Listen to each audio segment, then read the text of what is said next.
I didn't want to think about all what happened, so I just buried my past.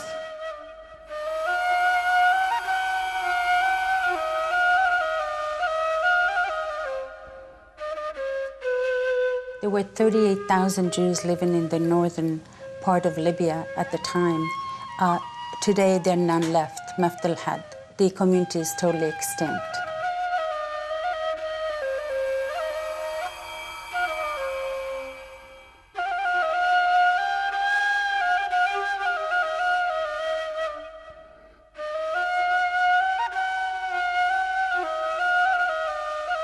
If somebody wants to understand what is going on in the Middle East, they have to understand the Jewish refugees from Arab countries. Buried beneath the headlines of the Mideast conflict is the forgotten story of the region's indigenous Jewish communities. In 1945, up to 1 million Jews lived in the Middle East outside of the Palestine Mandate. Within a few years, only a few thousand remained. The ancient Jewish quarters of Cairo, Damascus, and Baghdad were once vibrant, bustling centers. Today, they are silent. This is the story of the thousands who fled their homes, who endured in refugee camps, and who today quietly carry the memory of a destroyed civilization.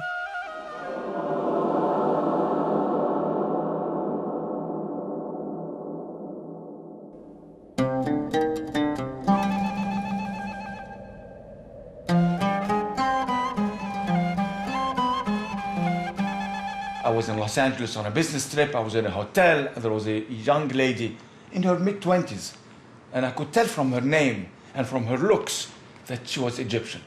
So I said, "Ahlan wa sahlan." He said, "Oh, do you speak Arabic?" I said, "Yes." And she said, "Why did you leave Egypt?" I said, "Well, I'm Jewish." He said, "Oh, I didn't know that there were Jews living in Egypt." And I told her the whole story, and she was shocked.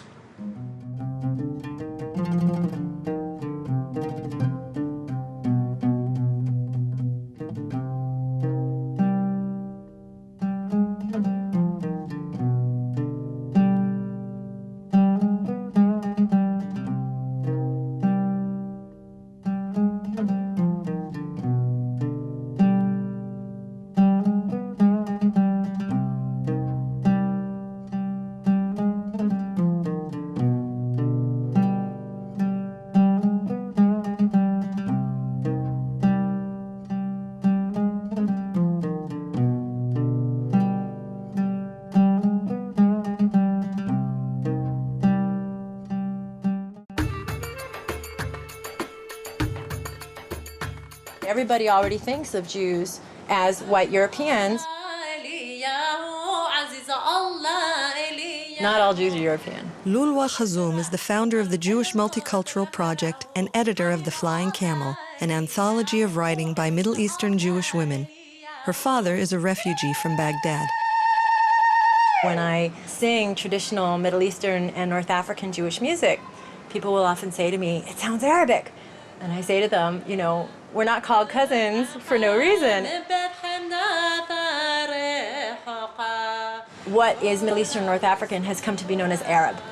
And people forget that there are many other indigenous peoples from the region, and the Jews are one of them.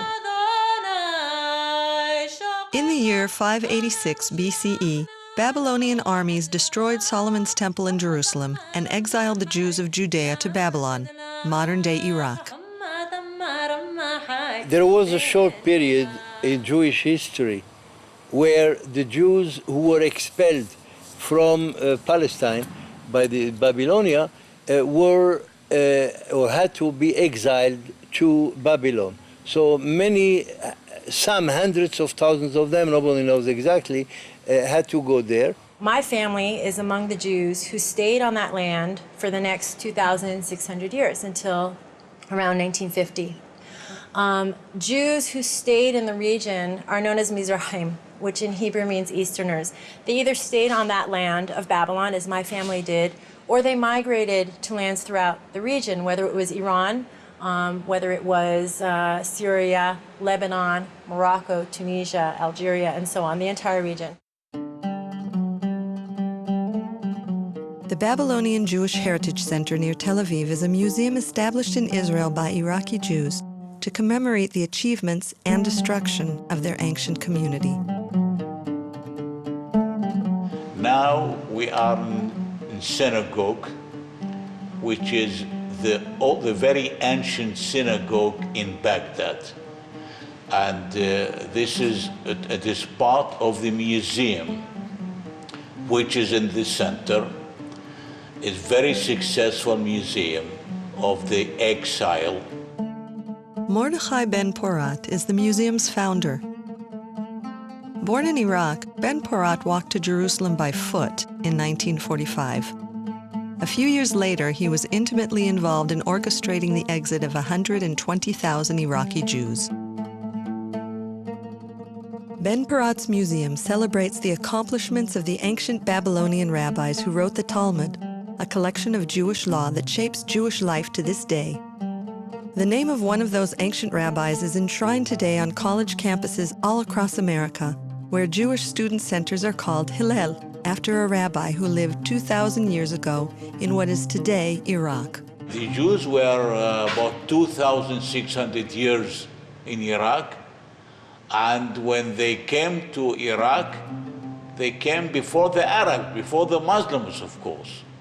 This question of precedence in territories is a very fascinating one, because the many Arab countries say, oh, we are Arab country, these Jews are like intruders from the outside, and therefore we hate them. That they could say in the Christian world. The Jews, for the most part, came to the Christian world after the war Christianity. But in many of these countries, for example, North Africa, Egypt, Babylonia, Jews preceded the Arabs by many centuries, and sometimes by millennium. In the year 622, a new religion emerged out of the Arabian Peninsula. Within a few years, Arab Muslim armies had conquered most of the Middle East. Mizrahi Jews found themselves referred to by an Arabic word, dhimmi.